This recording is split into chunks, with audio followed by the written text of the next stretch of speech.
പത്തനംതിട്ട കൂനങ്കര ശബരി ശരണാശ്രമത്തിൽ അയ്യപ്പ ഭക്തർക്കായി സൗജന്യ അന്നദാനം ആരംഭിച്ചു. നിയുക്ത ശബരിമല മേൽശാന്തി എസ് അരുൺകുമാർ നമ്പൂതിരി അന്നദാന വിതരണത്തിന്റെ ഉദ്ഘാടനം നിർവഹിച്ചു. വ്രതശുദ്ധിയോടെ പുണ്യം തേടിയെത്തുന്ന ശബരിമല അയ്യപ്പ ഭക്തർക്കായി ഏറെ വർഷങ്ങളായി ശബരി ശരണാശ്രമം അന്നദാനം നടത്താറുണ്ട്.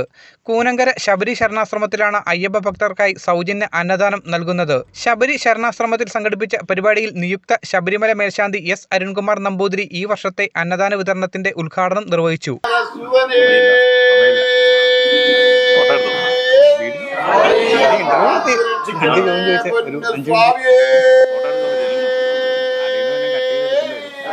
സ്വാമി ശരണമയ്യപ്പ,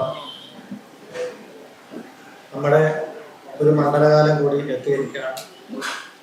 പുണ്യവും പവിത്രവും പരിഭാവനമായ ശ്രീധർമ്മശാസ്താവിൻ്റെ തിരുനടയിലെത്താനും അവർക്ക് ദർശനം നടത്താനും ഭഗവാന്റെ അനുഗ്രഹമൊക്കെ നേടാൻ നമ്മളെല്ലാം തയ്യാറായിരിക്കുകയാണ്. അന്നേരം നമുക്കിവിടെ നടന്നു വരുന്ന ഒരു മഹത് പുണ്യം എല്ലാ അയ്യപ്പന്മാരും സ്വാമിമാരും എല്ലാം ഈശ്വരന്മാരാണ്. ശബരിമല അയ്യപ്പനെ പൂജിക്കുന്ന പോലെ തന്നെ നമ്മുടെ ഇവിടെ എത്തിച്ചേർന്ന അയ്യപ്പന്മാരെ സ്വാമിമാരെ ഒക്കെ നമ്മൾ അന്നം കൊണ്ട് അവരെ പൂജിക്കുകയാണ്. അവർക്ക് വേണ്ടുന്ന ഉപചാരങ്ങൾ ചെയ്യുകയാണ്. അത് ഏറ്റവും ശ്രേയസ്കരമായ ഒരു കർമ്മമാണ്. നമ്മുടെ ദാനങ്ങൾ വെച്ച് നമുക്കെല്ലാം അറിയാം, ഏറ്റവും മൂല്യമുള്ളത് അന്നദാനത്തിനാണ്. ചടങ്ങിൽ നിയുക്ത മാളികപ്പുറം മേൽശാന്തി വാസുദേവൻ നമ്പൂതിരിയും സന്നിഹിതനായിരുന്നു. ശരണാശ്രമ രക്ഷാധികാരി കുമ്മനം രാജശേഖരൻ ചടങ്ങിൽ മുഖ്യ പ്രഭാഷണം നടത്തി. Sabarimala Mandala Puja സമാരംഭിക്കുകയാണ്.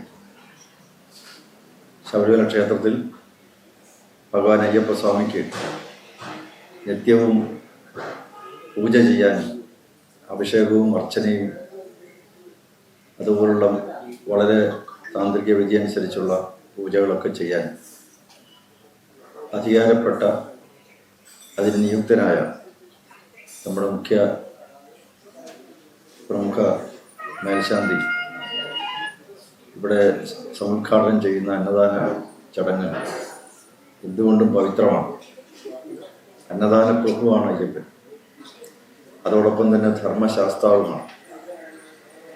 Saranashramam president V K Viswanathan അധ്യക്ഷത വഹിച്ച യോഗത്തിൽ ശാന്താനന്ദമഠം സ്വാമിനി ദേവി ജ്ഞാനാഭിനിഷ്ഠാനന്ദഗിരി അനുഗ്രഹ പ്രഭാഷണം നടത്തി. Saranashramam treasurer A R Mohan, Ayyappa Seva Samajam founder trustee Swami Ayyappadas, panchayat vice president Sreekala, Ayyappa Seva Samajam state secretary Jayasree എന്നിവർ ചടങ്ങിൽ ആശംസകൾ അർപ്പിച്ചു. അയ്യപ്പ ഭക്തർക്കായി അന്നദാനത്തിന് പുറമെ സൗജന്യ കുടിവെള്ളവും വൈദ്യസഹായവും ഉൾപ്പെടെയുള്ള മുഴുവൻ അടിസ്ഥാന സൗകര്യങ്ങളും ഇവിടെ ഒരുക്കിയിട്ടുണ്ട്. കൂടാതെ ശബരി ശരണാശ്രമത്തിന്റെ കീഴിലുള്ള മണികണ്ഠ ഗുരുകുലത്തിൽ നിർധനരായ ആദിവാസി കുട്ടികൾക്ക് സൗജന്യ വിദ്യാഭ്യാസവും അവർ ഏതെങ്കിലും തൊഴിൽ മേഖലയിൽ എത്തിപ്പെടുന്നതുവരെയുള്ള സംരക്ഷണ ചുമതലയും വർഷങ്ങളായി നൽകി വരുന്നുണ്ട്. News desk media today news. എല്ലായിടത്തും വൈഫൈ, എല്ലാത്തും ഇന്റർനെറ്റായേ, നാട് മുഴുവൻ ഡിജിറ്റൽ.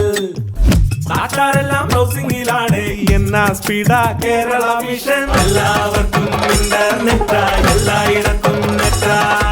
കേരള വിഷൻ നവകേരള പ്ലാൻ വെറും 199 രൂപയ്ക്ക്.